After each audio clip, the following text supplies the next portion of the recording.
Tease, Technical Recruiter, AWS, Early Career Talent Programs.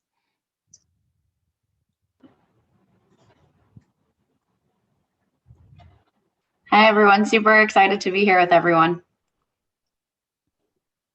Hi, everybody. Thanks for joining us today. Really excited to present to you all, hopefully some helpful content. I'll go ahead and kick it off. So once again, this is Interviewing 101, a recruiter's point of view. We'd like, as AWS recruiters, Estefania and I have collaborated to put together some points that could help you all that are in the market or thinking about getting into the market for new positions, and how we can equip you with some resources as you prepare for upcoming interview processes or even just getting into the application process. So we're really looking forward to your feedback at the end. If you could all, drop some notes in the Q&A afterwards. We will be answering some questions as well to hopefully give you all the best info that we can. So we will start off by talking about getting the interview, everything from setting up your resume and your profile to what the expectations in the application process look like. And then we'll briefly go over some technical questions that really relate to more specifically engineers as well as product and program managers. We do have some content around other job families that could carry over into your interviews as well. And then afterwards, we'll talk about some frequently asked questions from the interviewers, how to structure your answers to really present yourself as best as possible. And then leading into just being authentic with yourself as a Latina in tech and ensuring that you're finding the right positions for yourself and not just trying to fit yourself into the mold for what's out there in the market. So starting off, like I mentioned, getting the interview is always going to be one of the most critical parts of starting off this process. So Estefania is going to help you through that piece now. Definitely. So this is where it starts, right? Usually when you're starting your job search or you're thinking about making a career change, maybe you need to go and update that resume, right? So what's super important that you want to keep in mind is that your resume is a tool to tell your story, because when you are applying for jobs, submitting applications, you might not be there speaking to a recruiter telling us why it is that you want to apply to a specific job. So you need to do your best to ensure that you're telling that story on paper, that you're highlighting all of the skills that you have, and really don't sell any of the experience that you have short. Any type of experience that you've gained is going to be valuable. Everything that you do is obtaining transferable skills that you can take to any role. And this is especially important if you are newer to the field, maybe if you're just starting off, again, or maybe you're doing some type of transition. Think through what types of high school projects, different school projects have you maybe been a part of? Are there projects that maybe you just have been working on your own as you're maybe learning new technologies? Put those on your resume. Or is there freelance work that you're doing? Is there volunteer work that you've done? Internships? All of these things are experiences that you can highlight on your resume and that you should be putting on your resume. The next thing is thinking through meeting those qualifications of a job. Right? Once you start to put all of the information on your resume and you're thinking about submitting applications, you want to make sure that you're doing your best to make yourself a strong candidate in a recruiter's eyes, right?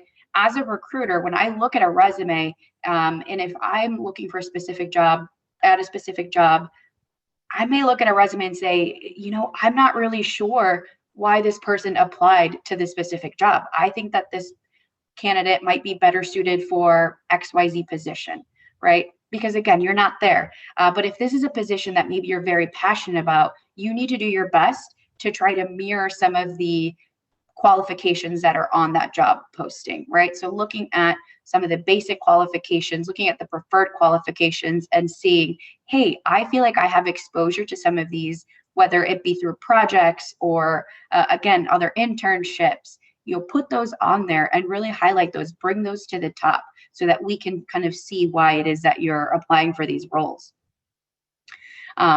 Having multiple versions of your resume is something that is key, right? You hear this a lot, and tailoring your resume.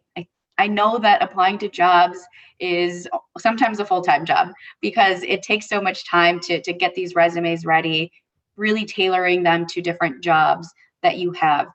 Something that I like to recommend to people is that you create a master resume.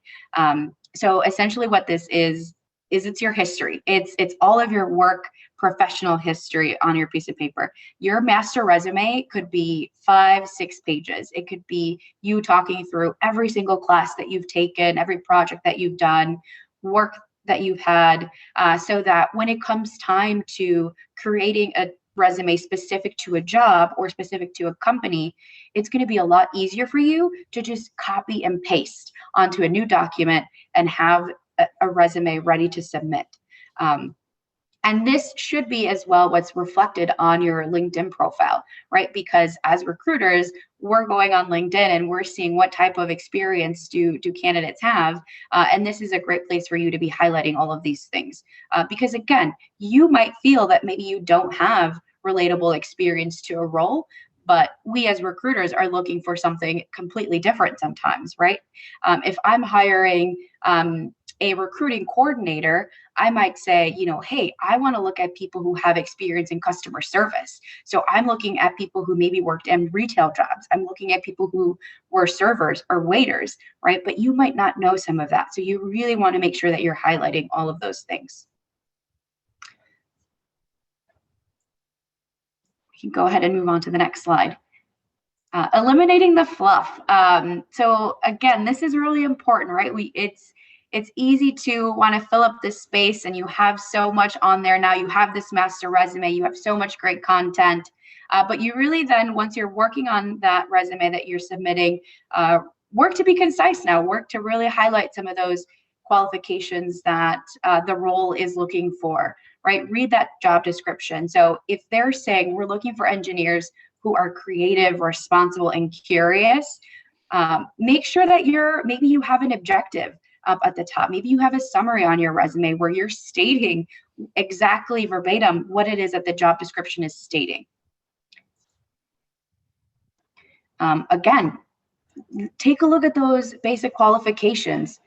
If they're saying we need someone with a year of experience, we need someone with XYZ skills, make sure that you're highlighting this on your resume. If it's a project, make sure that that project is one listed on your resume, and that maybe you're taking some of the same language that is being used in job postings. And if maybe you have them at the bottom, bring those to the top.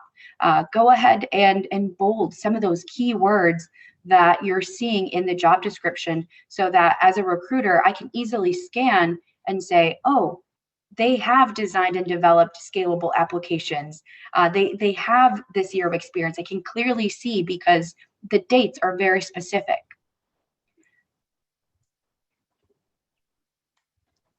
So as Stephanie, I mentioned earlier about creating that master resume and transferring that to your LinkedIn profile, that is another channel that we as recruiters strongly use in making sure that we are seeing the resumes that are in our internal systems and seeing how current they are. You may have applied to a position 3 years ago and were currently working for Microsoft at the time. And so we continuously see that resume and we don't really know if you've ever grown since that time. So having your LinkedIn updated is a good way that we can do some cross resourcing to make sure that, hey, we can see a lot more progress on their LinkedIn than this old resume that they have. So make sure that you're being consistent with how you're updating that profile. Do it as often as you possibly can, and be thorough. Making sure that you are selecting the keywords that are listed under skill sets or interests and locations, and really just understanding like what the lingo is for that job field, and letting LinkedIn guide you to just select the bubble. This Here is an example of how recruiters use LinkedIn to source their candidates. It's a mirrored version of the platform called LinkedIn Recruiter. So what we do is all we have to do is type in software, and it'll give us multiple versions of software engineering job titles. So making sure that you're using the appropriate title, even if it's not the same as your internal job title, just something that's more applicable to the entire field would be easier for us to pick up. Making sure that you're checking the boxes on the locations that you're interested in or where you currently are. Those skills, like I said, LinkedIn will give you a lot of different options that really just curate to that skill set very specifically. So even though you're a software engineer, for example, on back-end engineering, I want to know what languages you actually are consistent with. So just clicking those bubbles and being consistent with all of the new features that LinkedIn has to offer is going to be helpful for us to be able to source you passively, or even, like I said, being able to cross-reference that old resume with your new resume as well. There's also a section on your main profile that lists recommendations, and it's always great to ask for those. Don't feel shy to ask your peers to drop a line on your LinkedIn profile that talk about this amazing project that you two worked on, and where you really showed ownership in that. So it could be someone on your team, it can be a manager, it can be a business partner or a client that you've worked with that you have a really great relationship with, and give them recommendations as well. It's always easier to receive a recommendation when you make that first move rather than just asking somebody to do something for you. Another thing that LinkedIn offers is the ability to follow companies. So you're constantly seeing updates from those companies on your newsfeed. But as recruiters, we can also see which companies that you're following. So most of the time, being from AWS, I will look to see if these passive candidates have followed Amazon or AWS or Lab 142, whatever it is, to see that they are interested in everything that the company is doing, not just looking for a place to find a job. So if you are applying for specific companies, make sure that you're showing that engagement through and through. And then also let us know that you're looking. So right under your bio and your LinkedIn profile, there is an option to find a new job. So that lets recruiters know that you're looking. When we're doing the LinkedIn search through LinkedIn Recruiter, our first search results come from those that are open to new work or new opportunities just by clicking this. Once you click that, you'll be able to fill out different fields that let us know what job titles you're interested in, the locations, salary, whether it's full-time, part-time, contract.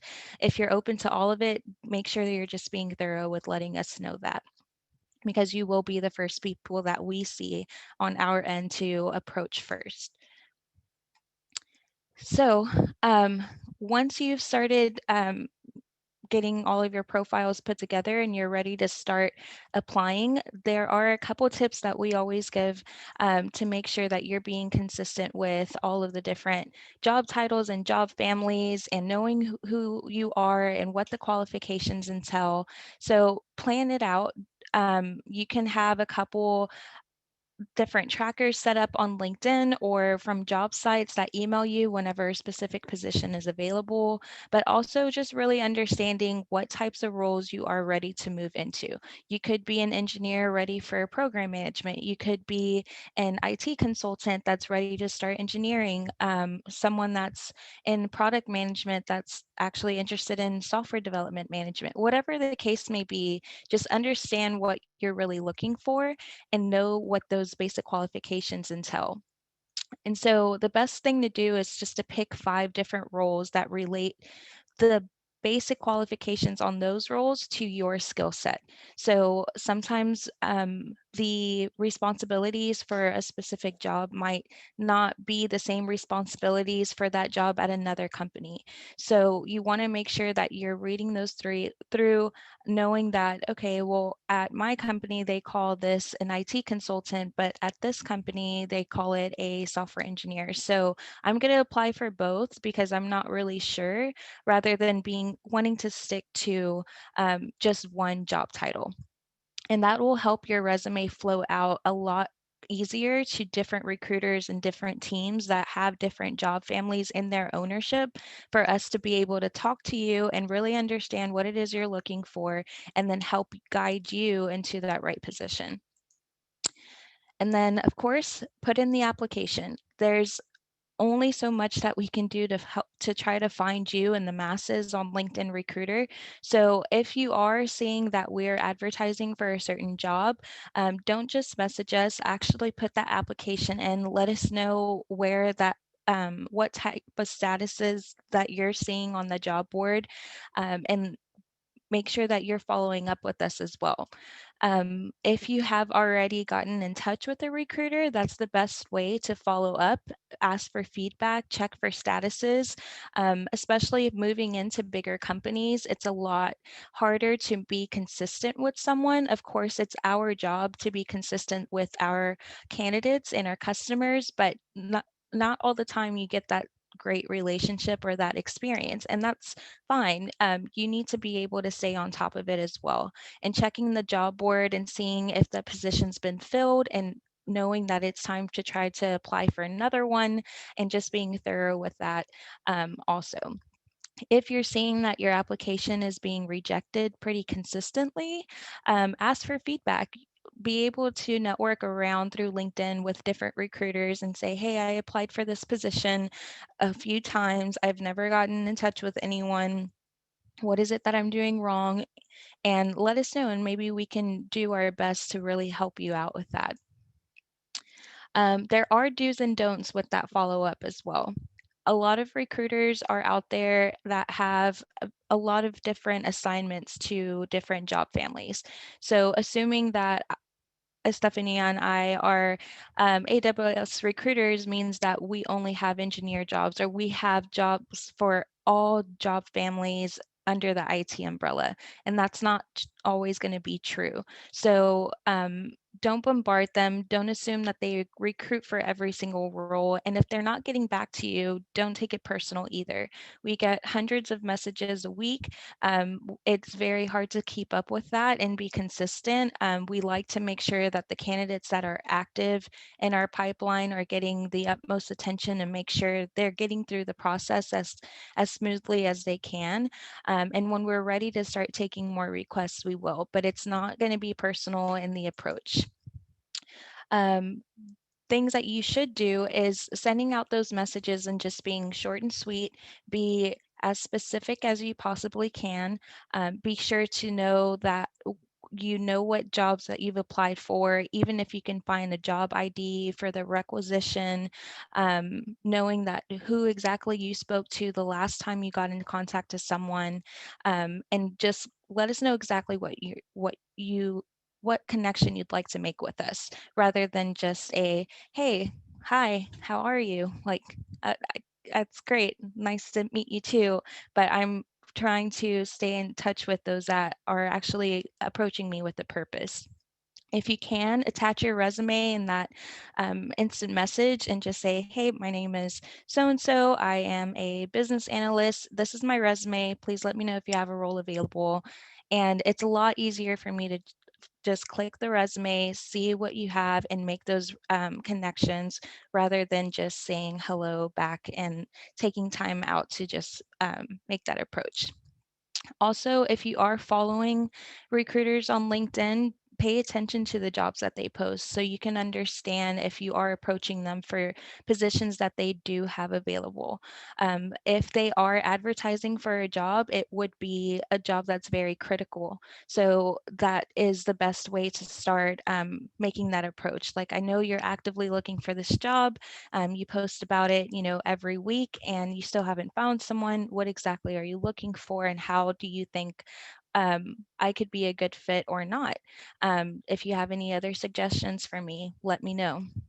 And more often, liking those posts and commenting on those posts are more visible to us than consistently getting direct messages. And you also have to think about the algorithm of the platform as well. The more you're liking and commenting on someone's posts, the more you'll see content from them, and the more we'll see content from you. So you'll always be top of mind the more you interact with the actual posts on your newsfeed rather than submitting those direct messages. So assuming all of that worked out for you, it's time to start preparing for that interview. So there are a couple things that you need to start reflecting on. You can be super excited, you know this is the right role for you, there's no question about it. We still need to know that ourselves. So coming into that, we can talk about what your experience tells us. Can you deal with ambiguity? Which means when it comes down to problem solving, how do you take that approach to solve the problem? Can you deal with a lot of the unknowns to be able to get to the solution without having hand holding? Or where exactly are you in your experience to know how much ownership you'll be able to have in this position? So tell us about your process and your workflow, whether it be a specific project that you want to share with us and how you managed to make that successful, or answering a scenario-based question, which may come up in the interview, and it's more likely to have in that interview process. Another thing we'd like to know is how you anticipate bottlenecks and make trade-offs, like knowing how to go about that process flow. How do you deal with roadblocks?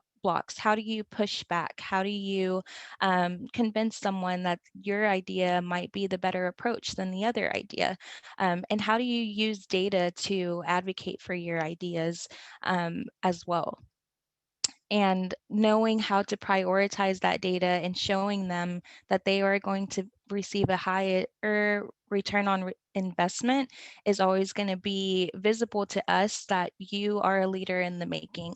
You know that you can come into this position and not just be handed a list of requirements and check the boxes off and turn it in at the end of the day, but that you'll also spark some innovation and be able to influence the business as a critical person to the team. That also is going to tell us how you're interacting with your customers and your team as well. Are you able to be influenced? Are you just an influencer? Can you also take ideas from someone else and adapt your mindset to understand where what changes need to be made, and understanding that different perspective? And how do you communicate that with your customers? Are you also thinking about them first versus the requirements that you have in mind? So all of those start coming into play when you are talking about how you've approached different scenarios and situations. So knowing that all of that is going to be how we are evaluating you, it's time to start reflecting on your experience and have some situational based stories to start talking about, and write them down. Make sure that you have everything in front of you to know, like, this is something that was pivotal in my career that I really want to talk about. And if that's something that you have in mind that you definitely want to push out, tell us about the technologies you used, the road mapping of that. How did those requirements come about? How did you start building them out as well as an individual contributor versus being on a team? Start thinking about the different ways you've executed on business plans and the operational excellence that came from that, the ways that you took risks and put your customers first, but also, again, how you're impacting the business, taking that all in. So if you are going to move into a technical interview along with that, the stories as far as your experience goes can only say so much when it comes down to an engineering role. We do have different evaluations of how we understand your level of coding experience. And this goes about in multiple different companies. You can also see that once you're going through those interviews, things start to show that the process is typically the same. Whether it's you needing to complete a take-home online assessment or set up a live coding session with a existing engineer, we know that going in for engineering interviews is going to come with the opportunity to show them you can code. So a couple of things that are always great to know no matter how early you are in your career is just being able to consistently stay in touch with the ever-turning technology field. So being consistent with languages and frameworks and so on is going to be a highlight, but at the end of the day, can you actually code? Can you problem solve? Can you ask clarifying questions and validate assumptions? Can you really dissect that problem to understand what the solution should be? And in doing so, data structures and algorithms are going to be more and more critical as you advance through your career. So staying on touch with being able to build libraries, understanding graphs, arrays, trees, hash maps, all of the above. And more specifically, we use big O notation to talk about real-time complexity, but it may be different for other fields and other companies, but always be sure to ask, are these things going to be required of me? Are they going to be looking at how I develop algorithms? So you know what that level of intensity will be. And then lastly, can you develop logical, maintainable, and extensible code? What that means to us is it cleanly written? Can another engineer come in and read your code and understand exactly what's going on? Can we automatically put this into an existing code base without it actually breaking what's ongoing? So knowing your design patterns, being able to make it easy to understand, making sure it's well organized and well formatted is always going to be a defining factor of how much coaching you'll need in that opportunity. If you haven't gotten to this level of coding in your career, it's something that you can always brush up on at the end of the day. Something that you can do as a prerequisite outside of your everyday job, just to go on different resources and take practice exams. So if you're not getting the opportunity to have this exposure in your everyday job, it is something that you can always be consistent with on your own.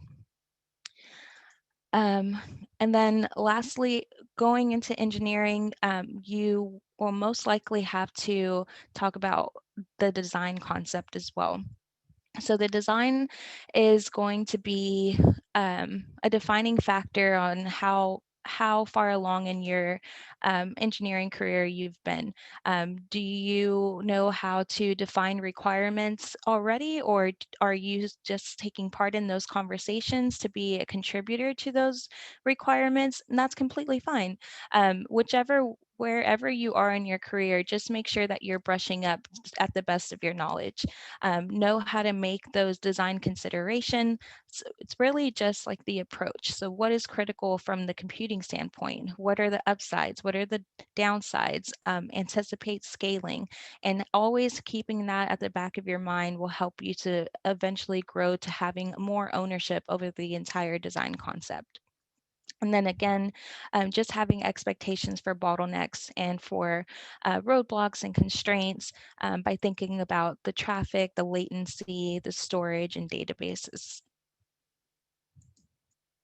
So even though this is a little bit more focused on engineering, this does take part in any IT career that you can think of. So you'll have your foundational fundamentals for the role, and then there will also be the counterpart of how much complexity can you manage with having that basic skill set. So the more ownership you'll have in that position, when it comes down to scaling and complexity and decision making, the more you'll see yourself level up. So if you have questions about what exactly makes you a junior, intermediate, or senior level in your job family, be sure to ask your recruiter. They are always defining factors. It's not always going to be based on years of experience either. So being able to ask your recruiter up front and hear what the expectations are for every level will let you know what your targets will be to get to the position that you want. Again, it's all going to come down to ownership level, the scale and complexity as you get more senior in the position, and just overall understanding of your functional skills with your leadership potential.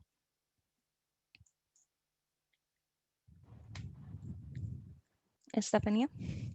Yeah, awesome. Thank you, Lauren.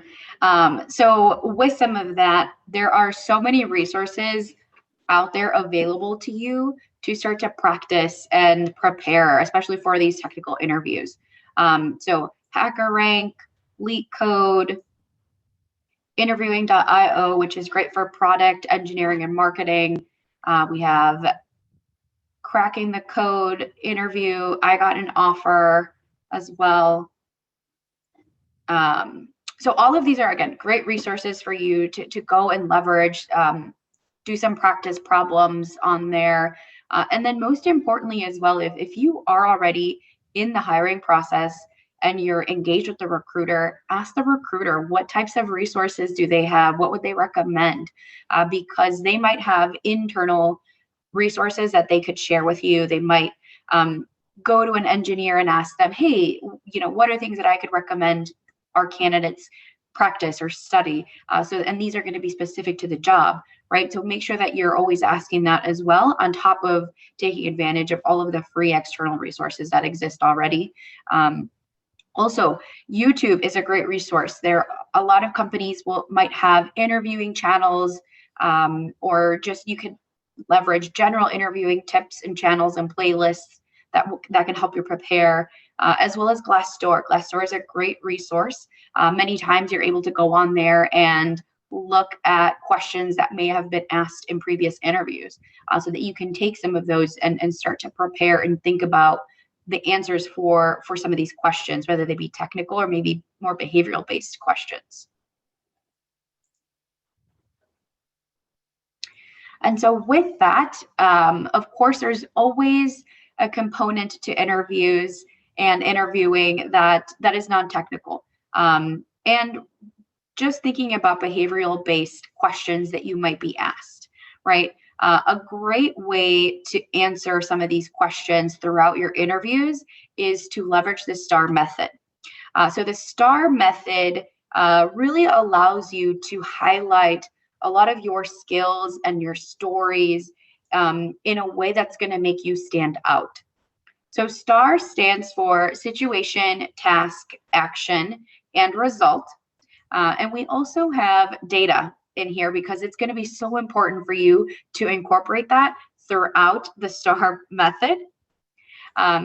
So when we say situation, when an interviewer asks you a question, you first want to set the stage, right? What is it that happened? Provide them background, give them context so that they can further understand what it is that you're about to explain. Some of the things that you then want to move on to is the task. What is it that needs to get done? What types of challenges were there? Are there external constraints that maybe you needed to consider? Were there deadlines that you needed to take into account as well? What types of issues were there? So really make sure that you're highlighting that as you're explaining the task at hand. And then you want to move into the action. What is it that you did to solve this task and in this specific situation? And this is where you really want to focus on you. What is it that I did in this situation? It might have been that you were a part of a group or a team, and that's okay. But again, try to focus on what it is that you contributed in that specific example. And this is a great place for you to highlight leadership skills that you've gained, how you may have taken on some initiative to solve this task. And again, also an opportunity to highlight just integrity and how you manage and what actions you took in this example that you're providing. And then most importantly, results. I think this is one that is commonly missed in interviews is, okay, you explained to us what it is that you did, and that's great, but what were the results? What was the ROI of the actions that you took? Can you talk about what were the cost savings that maybe went into the actions that you took? Were you able to deliver faster? This is also a great place to talk about data. Throw in that data, right? Throw in numbers, really quantify the work that you're talking about here in your answers. Because most importantly, when you think about all of these and you're answering questions to your interviewers are looking to see, how is this candidate able to really think big? Do they have bias for action, right? Are they taking that initiative? Am I seeing that through the example that they're providing? Are they demonstrating how they earn trust with other team members, with managers, with other business partners, with customers that you may have? And most importantly, especially in the technology realm, are you showing how you are continuing to learn and evolve as a technologist? Are you being curious and trying to dig and better understand problems so that you can ensure that you're taking the best action in that situation? So again, leveraging this STAR method in interviews will really help you during those interviews. And it's something that doesn't always necessarily come right away. It's good to practice some of these, right? Set up your answers, maybe write them down. Do a little what's it called? A diagram, and write down that example so that you're ready in that interview and you have your notes so that you can, again, leverage this and really highlight yourself.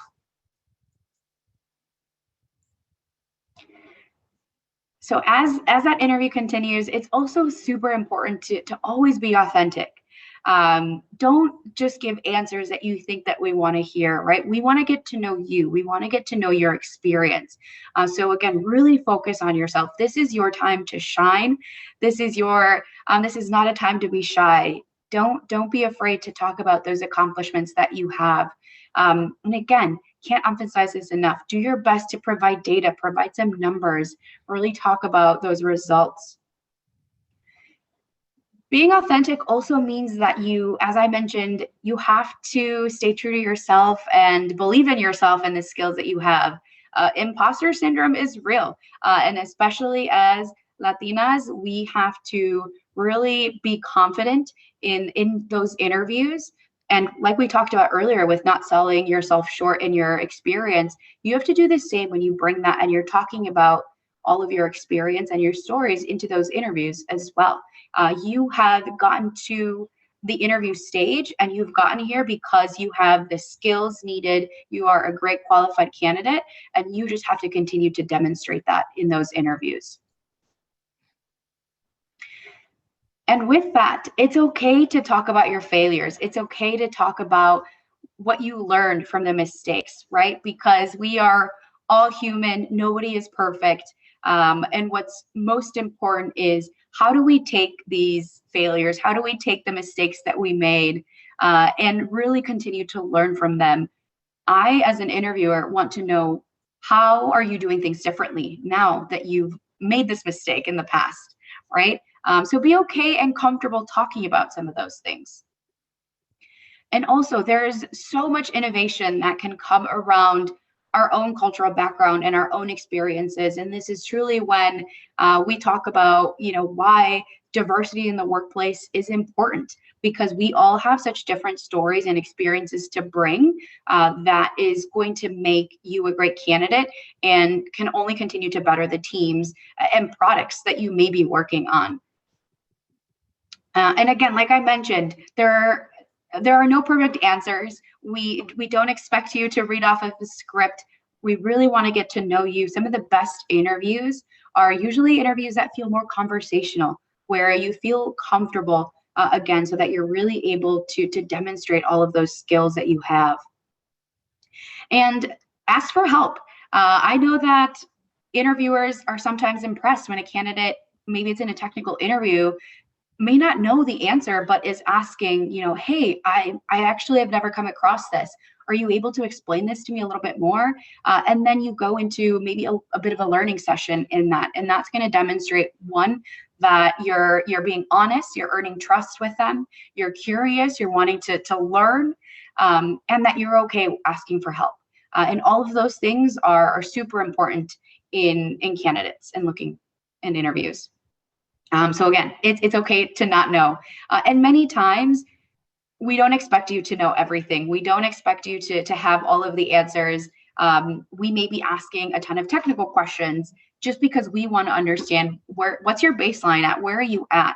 But it's okay not to have all of those answers. And most importantly, dealing with ambiguity. I think that this is key and crucial. Employers are looking for this all of the time. Are you going to be able to manage ambiguity? Do you need someone to tell you what to do every step of the way? Making sure that you're highlighting, how you deal with ambiguity. Provide some of those stories and examples of how you've had to deal with that in the past is going to be super important.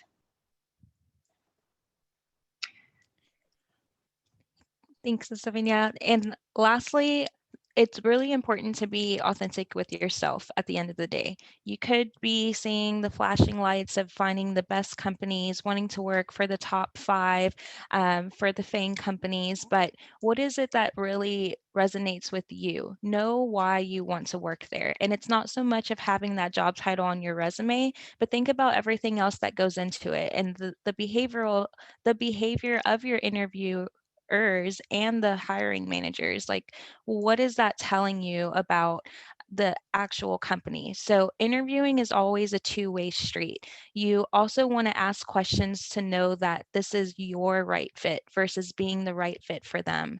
You always get intimidated by thinking, oh, this is, my dream job. Why would I not want to work here? But really digging deep and knowing that this is going to be the right opportunity for you to grow your career, and actually being able to grow as an advocate for all of the things that you believe in as well. And this should be happening from the first conversation with your recruiter all the way down to those final stages and offer stages. So don't be shy to think about yourself in these situations as well. As Latinas in tech, we know how important it is to feel included. And now it seems that the job field is looking to be more inclusive, but really understand what that means to this company. Is it a quota? Is it just being able to have some faces on their resume, or are they actually going to take care of you? Are they going to give you channels to let your voice be heard and impact others and use that cultural background to really be expressed in the products and the services that you're pursuing yourself to work on? If you feel hesitant about being able to talk about that with the interviewers, if you feel for some way that that might be a biased perspective when they're making their decisions, it's okay to network around and get in contact with people that already work there, that have that same professional or cultural background, whatever it is that you really want to know. If you more than often, the actual employees have a lot more to say than what can actually come up in the actual interview process. So be exploratory, be able to network around and say, hey, I've always thought about working here. It looks like we're in a few community groups, or we may have the same professional background and I'm looking for growth. How did that work out for you here? And then lastly, compare your values with those company values. Like, talk about work-life balance, holiday time. Are they going to be respective to the holidays that you celebrate as a family, and how much time off you need for that to happen? Growth opportunities. Are you going to just be a member of the team, or are you going to actually have ownership? Are you going to be able to consistently see growth in this career rather than staying stagnant because they just hired you because you fought really hard for it and not being able to express yourself? ask your hiring manager what their management styles are. Are they flexible with letting you work from home? What would happen if my kid or my pet or a family member gets sick? Are you pretty open with me being able to take care of my family if that's what I put first in my life? Tell me a little bit on how you're going to guide me and lead me and adjust to the ways that I learn versus the ways that you teach. Also get to know if those companies have diversity groups. A lot of the time they do, and they're just not very publicized. So know what to expect when you do get into that field. Are there going to be ways for me to connect with people like me? Whether you're a mom or you want to stay consistent with the cultural diversity theme or just being a woman in tech, or other ways, other allyships that you should know, that would really speak a lot to the company itself on how they value the personal perspectives of their employees. And ask about ways that you can make an impact as a Latina. It's okay to ask if they have a diverse group existing or how they're working towards changing that status quo. So if you're having questions about being able to ask that question to the hiring manager or to the interviewer, then just bring it up yourself. Like, this is what I would like to do for your group as a Latina in tech.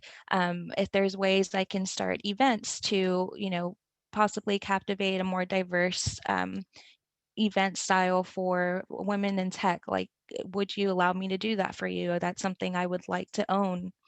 And just know that at the end of the day, we're always going to be here to answer your questions. And hopefully this was a lot for you to take in and didn't give you too much to be intimidated by, but hopefully it was helpful for you at the end. Awesome. Well, let's get ready to do some questions. And I'm not able to share my video, but it is okay. So I'm going to do a quick round of questions, Lauren and Estefania. You can answer these with yes or no. Sound good? Okay. Will this PowerPoint be shared? Yes, we will share it with everyone at the end. Awesome. How important are skill endorsements on LinkedIn? Does having more of them differentiate people from other applicants? I don't think it would differentiate, but it does help with finding those more specific search results.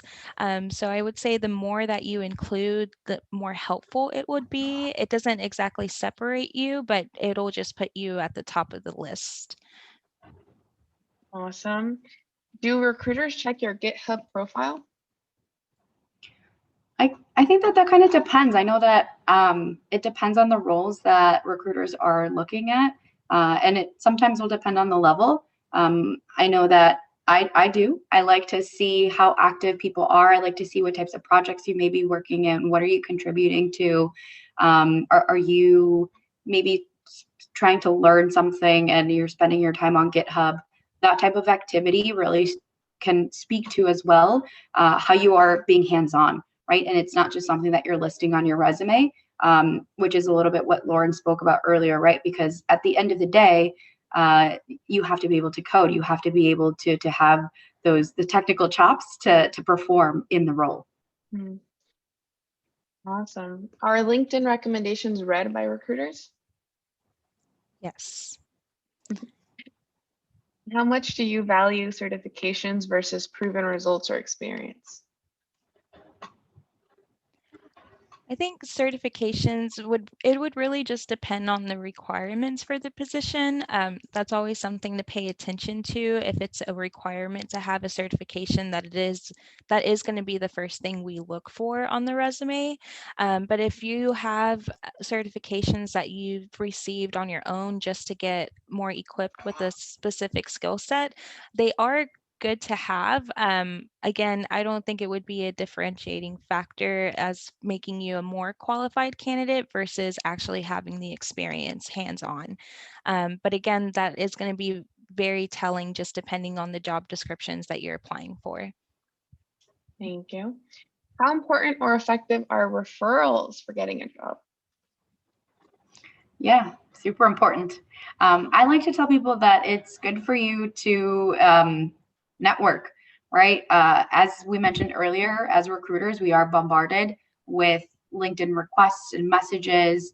And so sometimes what is a good idea is, go ahead and take a look at LinkedIn, take a look at some of the roles that you might be interested in and see who's in those roles. Start to get yourself introduced to folks in that company doing that role. Build that rapport with them, of course, first, before, going straight in and asking them to refer you. Learn a little bit more about them, what their experience is like, because then they can refer you. And those do essentially many times get a lot more focus and priority from recruiters. I love it. Totally agree. And my video works now. Thanks, Jackie, for whatever you did. Next question. We have 5 minutes left. So Natalie Cuya is a boot camp grad with a bachelor's in a different field. She's having a hard time getting interviews. How does she or others stand out to recruiters if you are recently entering the field? I can take that one since that is my specialty. I've worked with new grads, boot camps, career changers quite a bit. And I know it can be frustrating. Something that I recommend is, do some research and look to see what companies have training programs. A lot of larger companies now are putting together programs exactly for this type of situation, for people doing this change, going through boot camps. So do some of that research. Take a look at apprenticeships. That's a good way to just start to Google and see what may come up, so that you're looking and applying for the right types of roles. The other thing is just think about how you're formatting your resume, right? If you are going through a career change, maybe you want to reformat. Maybe you want to really focus on this is my networking experience, and then you list the projects that you have. This is my development experience, and you list through those projects, right? It's all about how, take a look at that resume. How are you telling your story? And if it's not working for you, take a different approach, and maybe it'll get some different results. Thank you, Estefania. And on that note, is it frowned upon if you apply to multiple positions? Never. Never. Apply to as many as you possibly can, because like we said, many recruiters have ownership of more than just one job family. They can see that you've applied to quite a few, so it will at least spark the conversation to really know what would be the best path for you. Also, roles close up very quickly, especially when you're interviewing for bigger companies. So being able to have a continuous floating resume through our system is more likely for it to be visible than just sticking with one role. Thanks, Lauren. We still have so many questions, but let's ask this last one. How long after graduating should you start omitting school-related projects? I think that really depends. I think it really depends up to the point where you really start to get more of that full-time experience, where you can start to slowly chip away at some of the school work. I don't think that there's like a hard deadline of saying after the first 6 months or 12 months you need to take it all off, because again, if you're still earlier on in your career, you may have not had an opportunity in your role to work with certain technologies or have certain experiences, but maybe you did through courses that you took or projects that you did. So again, like, it goes back to just making sure that you're putting all of that experience on your resume and highlighting it, as long as it's still relevant. Thanks, Estefania. All right, well, everyone, that we didn't get to answer so many questions. You were so engaged, and we're very, very grateful for that. And I encourage you all to send your questions straight to Lauren and to Estefania. Their LinkedIns are there, or reach out to any of us on the Lit Houston team. You can join our LinkedIn group and connect with us all. We all recruit, so we can all answer these questions for you one-on-one. And if you aren't already, we encourage you to sign up to be an actual Lit member. So go on to Latinas in Tech and register to your profile. There you will see a lot of job openings. And again, we can help you through that process. So we encourage you to be active there. And just thank you so much for coming. And before we close, I just want to give a special shout out to Lauren and Estefania for your wisdom, for your time. Lauren, even last week, was going through the storm here in Houston and trying to plan this presentation. So we appreciate everything you do for this community, Lauren, and you too, Estefania. thank you all for being here. And with that, have a great rest of your day, everyone. We hope to see you soon at our next event. And go Lit Houston! Woo! Woo! Thanks, Thank you, everyone. everyone. It Bye. was a pleasure. Bye.